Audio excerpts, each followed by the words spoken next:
Bayangkan kamu sedang bersiap melakukan dosa besar, namun sayup-sayup satu ayat Al-Quran terdengar dan langsung menghentikan detak jantungmu. Inilah kisah nyata Fudail bin Iyad. Jauh sebelum namanya harum sebagai ulama besar Tanah Suci, ia adalah mimpi buruk bagi para kafilah dagang. Di tengah luasnya gurun pasir yang tandus dan dinginnya malam Jazirah Arab, tak ada satupun musafir yang berani melintasi wilayah kekuasaannya tanpa rasa gemetar.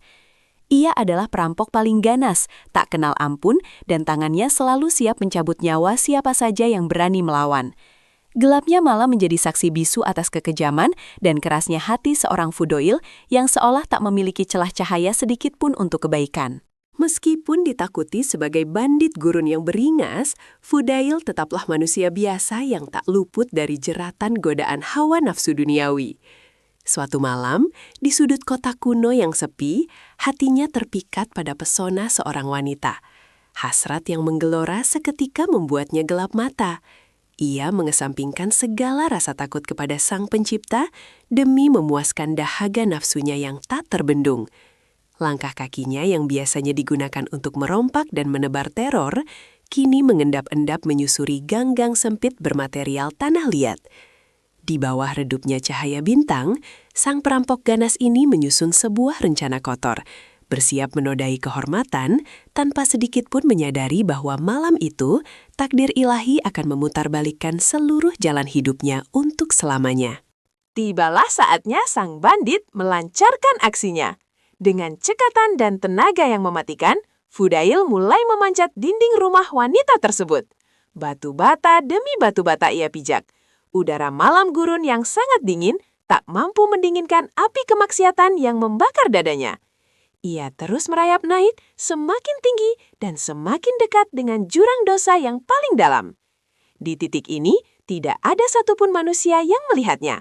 Tidak ada penjaga keamanan, tidak ada halangan fisik yang bisa menghentikannya. Fudail merasa kemenangannya sudah di depan mata. Namun di saat tak ada mata manusia yang mengawasi, Zat yang Maha Melihat sedang mempersiapkan sebuah panah hidayah yang akan menembus inti jantungnya dengan cara yang paling tidak pernah ia bayangkan sebelumnya. Saat tangannya baru saja mencengkram kuat tepian atap rumah, gerakan lincah Fudail terhenti secara tiba-tiba. Dari kejauhan, memecah keheningan malam yang pekat, terdengar sayup-sayup suara seseorang yang sedang membaca lembaran suci Al-Quran dengan sangat khusyuk. Suara misterius itu melantunkan surah Al-Hadid ayat 16 yang maknanya menggema keras merobek kesunyian. Belum tibakah waktunya bagi orang-orang yang beriman untuk tunduk hati mereka mengingat Allah? Kalimat agung itu bagaikan petir di siang bolong. Ayat tersebut langsung menembus rongga dadanya, menghancurkan benteng kesombongan yang bertahun-tahun ia bangun berkeping-keping. Jantungnya bergemuruh hebat, nafasnya tertahan di tenggorokan. Di atas dinding dosa itu, sang perampok ganas membeku kaku.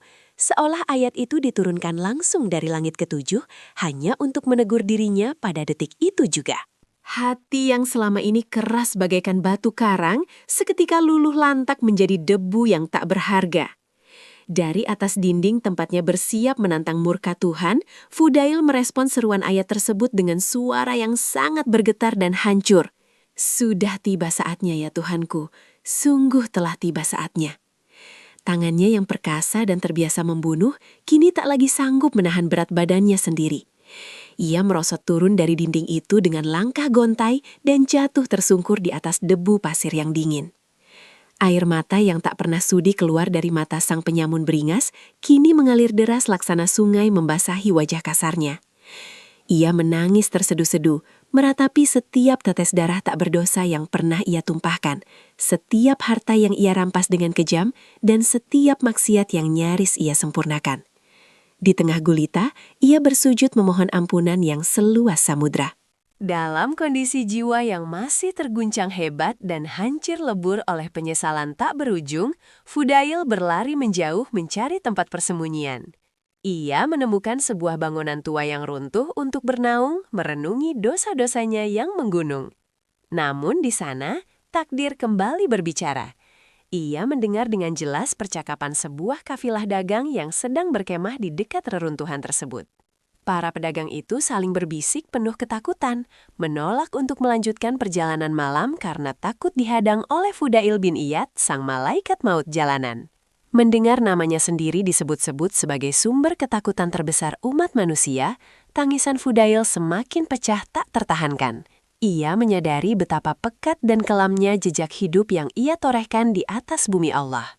Ia pun membulatkan tekad pada malam penuh air mata itu bahwa ia tak akan pernah lagi menyakiti hamba Allah. Fajar pun menyingsing, membawa cahaya harapan baru yang menyapu bersih kegelapan malam beserta seluruh masa lalu Fudail yang dipenuhi darah dan noda. Sang bandit buas penyebar maut telah mati, digantikan oleh seorang hamba yang terlahir suci kembali. Ia melangkah keluar dari persembunyiannya menemui para kafilah dagang tersebut, bukan dengan pedang yang haus darah, melainkan dengan wajah menunduk penuh kedamaian yang tak terlukiskan. Ia mengumumkan kepada mereka bahwa mulai fajar ini, jalanan gurun aman untuk dilewati selamanya, karena Fudail sang perampok telah mengubur masa lalunya sendiri. Ia mengembalikan seluruh harta rampasan yang masih tersisa padanya, membuang belatinya ke tanah, dan menanggalkan segala atribut kesombongannya. Momen epik ini menjadi bukti nyata bahwa hidayah Allah tidak pernah mengenal batas waktu dan tempat. Siapapun, sehitam apapun masa lalunya, memiliki kesempatan yang sama untuk dijemput oleh cahaya. Bertahun-tahun berlalu sejak malam tangisan di bawah cahaya bulan itu, Fudail bin Iyad memutuskan hijrah ke Makkah dan menghabiskan usianya di bawah bayang-bayang Masjidil Haram. Kegigihannya dalam menebus masa lalu menjadikannya sosok yang luar biasa dalam ibadah, ilmunya sangat mendalam, dan tangisannya setiap kali mengingat keagungan Allah menjadikannya salah satu ulama paling dihormati di zaman itu. Ia yang dulu dijuluki perampok paling ditakuti, kini dikenal sebagai ahli ibadah paling utama yang nasihatnya dinanti oleh para khalifah. Kisah pertaubatannya di atas dinding kemaksiatan itu terus hidup dan menggema dari generasi ke generasi. Ia menjadi pengingat abadi bagi kita semua, bahwa seburuk apapun kondisi kita hari ini, pintu rahmat Allah tidak pernah tertutup. Satu ayat, satu tarikan nafas, satu detik hidayah, sanggup mengubah seorang pendosa paling keji menjadi wali Allah yang tangisannya menggetarkan penduduk langit. Jangan pernah berhenti berharap pada kasih sayang ilahi.